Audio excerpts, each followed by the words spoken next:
Lily sat on the floor of her bedroom, contemplating everything she had done in the past 2 months. What would her parents do if they found out? How would she be able to face them? How could she even think of doing what she did? After all the things they had done for her, after all the sacrifices they had made to make sure she lived a comfortable and happy life, how could she end up in this? No, this wasn't right. She had to tell her parents. She had to let them know what she had done with all of her dad's hard-earned money. They would be angry, maybe even kick her out of the home. But she would do it anyway. She couldn't live with the guilt. She got up, wiped her tears, and went in front of the mirror. What had this girl become? What had she done with her life? She took a deep breath in, allowing the air around her to invade her lungs. Listen, Lily, no matter what happens, you're going to tell them the truth. Trust yourself to do it. Because you can. They're your parents anyway. What's the worst thing they could do? Probably kick you out of home, but that's all right. I can find a way to live. Just go out there and tell the truth, she thought to herself. She made dramatic pauses after the last 3 words to engrave it in her mind that it was important that she stuck to the truth no matter the circumstance. She opened the door of her room and stepped out. There they were, her parents. The 2 of them were sipping tea and reading newspapers. A mundane day, not expecting what they were about to hear. Her mom looked up at her as she approached them and smiled. "Hi, my love. Come sit with us and have some tea." "Hi, Mom. No, I'm good. I don't think I want to drink tea right now." Lily paused and then suddenly blurted out, "Actually, I don't think I'd be able to eat anything anymore." She instantly regretted saying those words because of the look of concern crossed her mother's face. It was so difficult to look her mom straight in the eye and not tell her the truth about her daughter whom she so dearly loved. Her father looked up at her and asked, "Lily, what's wrong? You seem upset." "I'm quite all right, Dad. Nothing to worry," she said quickly, nervously tucking a lock of hair behind her ear. "Are you sure, honey? You look quite bad. What's up?" said her mom, obvious worry lacing her voice. When she didn't respond, her mom walked up to her and took her hand as she sat next to her. "Lily, look at me." She didn't want to, but she forced herself to, and instantly regretted it. She shouldn't have looked at her mother's compassionate eyes that showed nothing but love for her. "You can always tell me anything you want to. I'm always here for you," her mother said kindly, a warm, welcoming smile on her face.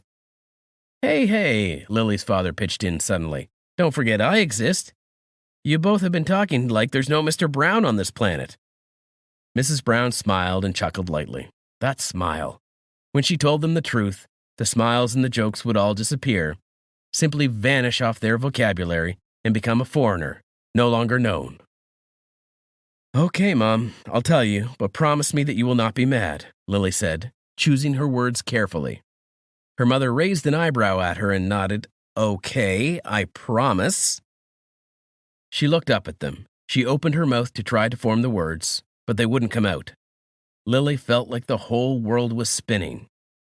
Lily was seeing visions suddenly, her mom crying herself to sleep every single day after she told them the truth, her dad losing his temper on her and kicking her out, the brightness of the day fade into darkness, never for light to dawn back again. No, she simply could not bring herself to do it. Call her a coward. Before she knew it, she ran to her room window and looked down. Lily would jump. Yes, that was the solution to all her problems, to every bit of negativity she was feeling. The last thing she remembered was looking down at the road 10 feet below her.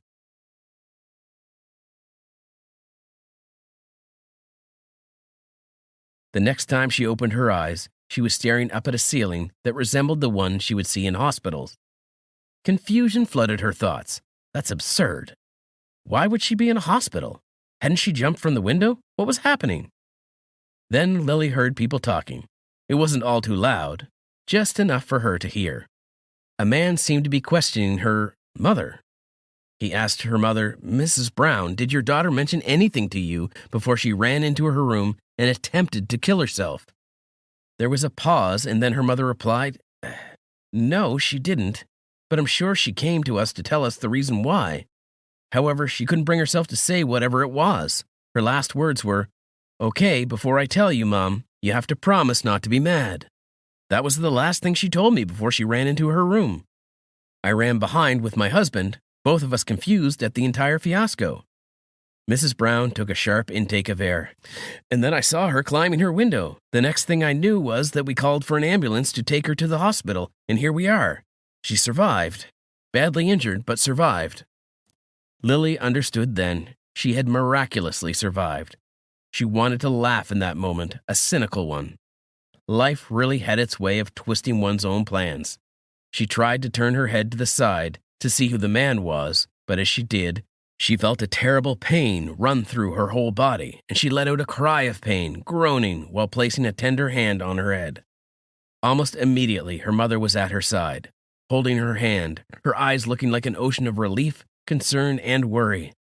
"Lily, my love," she said as she held her daughter's hand softly. Lily looked up at the woman who had dedicated her whole life for her and tried to speak. Every word she uttered brought with it immense pain in every part of her body, not just due to her physical injuries, but also due to how she felt mentally. If she could throw herself out of the hospital window, she would have, but she knew that was not the solution. "I've been a terrible daughter. Nothing I can do can change my actions. I'm just so sorry, Mom. I'm so sorry. No amount of apologies can make up for the hurt I've caused to you and Dad. You don't deserve this." She could feel hot tears forming in her eyes and tried to hold them back. "You deserve so much better. Mrs. Brown, may I ask you to please move aside so we can check on Lily's condition?" Lily looked up, frowning, and saw a man wearing a white coat and a stethoscope looking back at her. A doctor, she assumed. Who else could it be? "Now, Miss Lily," he said, "you must tell me how you are feeling. Does your head hurt?" Lily nodded in affirmation. "It does." "All right, now tell me, will you be able to please sit up for a few moments so you could answer a few questions? The police need some information about the entire incident." The man, she realized, was very careful with his words. She felt a feeling of dread stir in her stomach as the words left his mouth. The moment she had been dreading most, the revelation of the truth. Lily knew she didn't have a choice. Trying to sit up, she only felt pain and she groaned, once again. It hurt everywhere. Her mom rushed to her side and helped her sit up and whispered softly, "Careful, love." Mrs. Brown held her face in her hands and said, "Now, Lily, remember to tell them the truth, all right? Just the truth. And know that I'll always be by your side." Lily bit down on her lip in worry and then asked, "Even if I did something extremely bad?" "Just tell them the truth, please," her mother said quickly, after a short pause. She moved away, allowing the policeman, whom she assumed had been questioning her mom at the beginning, to come in front. Lily felt her heart beat rapidly against her chest as she swallowed a large lump in her throat. "Hi, young lady. Your name, please?" "Lily Brown," she answered, her voice quiet. "Now, Miss Lily, is it right that you jumped out of your bedroom window?" "Yes," Lily replied, clenching her jaw. She wished it would just finish already. "And why, Miss Lily, did you attempt to do such an act?" "Because," she paused, moving then closing her mouth, wondering how to word her answer. "Because I did something really bad and didn't want to live with the guilt." "What did you do, Miss Lily?" asked the policeman, and she could sense impatience in his voice. I used up all of my parents' money on," Lily stammered, and she could feel the heat rising in her body and to her cheeks, and her breath got heavier and louder. She stopped. She couldn't do it. No. "On?" the man asked, impatiently tapping his foot against the hospital tiles. "On gambling," Lily finally said. It felt like time expanded and froze in that moment. The world had reached a complete standstill, and no one breathed or dare break it. Even the particles and particulates stopped moving. Her lungs didn't seem to function, and she couldn't bring herself to look up at her mom or her dad, who she noticed had been standing still at the door. I see. And you failed at it, didn't you?" the policeman asked. Lily took a deep breath in. Yes. I got too addicted to it.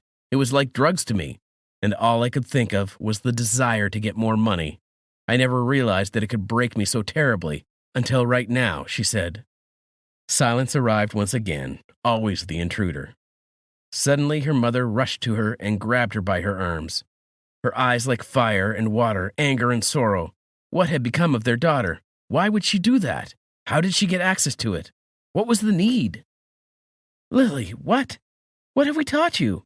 Was it all nothing at the end? Why have you done this to yourself? After all the things we did for you, is this where you end yourself up in? Her mother shook her, forcing Lily to look at her, her voice filled with desperation. Mrs. Brown, if you could... The policeman started, but Lily interrupted him. I'm sorry, Mom. I really am. I made a mistake. A terrible one, and I'm sorry, she said, sobbing hard. Her entire body was hurting, but no hurt could amount to the pain she was feeling in her heart. The disappointment in her mother's eyes, the regret of it all. It was too much. Why did she have to survive? What made fate decide she should live? Lily looked at her dad standing still in the doorway, and her lips trembled. Dad, Don't you dare, Lily. Don't even try. That's horrible. That's all I can say, he muttered angrily, not looking at her while he spoke, and made his way out, storming away. I'm sorry, was the only desperate plea that left her lips.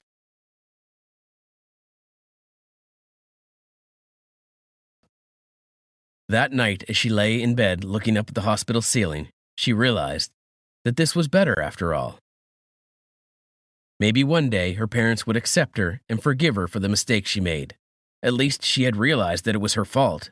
At least now she could live and try to make up for all of the things she had done. It would be hard, extremely difficult, but she refused to give up. The door of her hospital room opened, and Lily twisted her head slightly to see who it was. Mom? Lily asked, surprised. Her mom approached her and sat by her side. For a long time, she didn't say anything, only stared. After what felt like a million seconds, she finally let out a huge sigh and said, You know, Lily, sometimes I forget you're still a teenager and are bound to make mistakes. Although this mistake is unacceptable, what more can I do than be angry at you and make you get out of it? A mother only wants her child to be happy and successful. Seeing you in this state makes me miserable. I can see that you've realized your mistake, but trying to end your life was never an option. It never is and never will be. Remember that. Lily didn't know what to say. How could a mother's heart be so soft towards a child such as herself? She deserves no empathy. Mom, how can you still bear to look at me after all I've done? She asked, her voice shaking as tears threatened to fall down her cheeks. You've realized it's a mistake. And besides, who else will help you get out of this state, if not me? Who else will look after you and help you get back on track, if not your own mother? What use is my anger now? Her mother asked, as she placed a tender palm on her head. Disgust stirred in Lily's stomach as she wondered how she could even allow her mother to treat her so kindly after all she had done was treat her parents as though they were nothing. Lily, Mrs. Brown said, looking her directly in the eye, I want to help you get out of this. I don't want you to drown yourself in this misery. Mom, I'm scared. The guilt is eating me. Her voice came out like a scared kitten. Her mother sighed. It's okay. It's fine. We'll try to come out of it together. Just remember that this is not right, and if done again, apologies will not be accepted. Lily hugged her mom, and even though her whole body hurt, it felt good. She felt at peace. I love you, Mom. You're the absolute best, and I'm sorry for everything. Suddenly, she pulled away from her mother and looked at her. What about Dad? Do you think he'll forgive me? Lily asked, dreading the response to her question. Not very soon, but I know that he will eventually. You're his daughter, after all. When he sees you trying to become a new person again, he sure will, Mrs. Brown assured her. She took her mother's hand and looked into her eyes and said, Mom, I would be dead if not for the both of you. I'm sorry I did what I did. I really am. But thank you for accepting me and loving me despite my mistakes. Lily learned one thing from this whole experience. No matter what happens in your life, it'll always be only your family who will never leave you alone. even if the whole world does.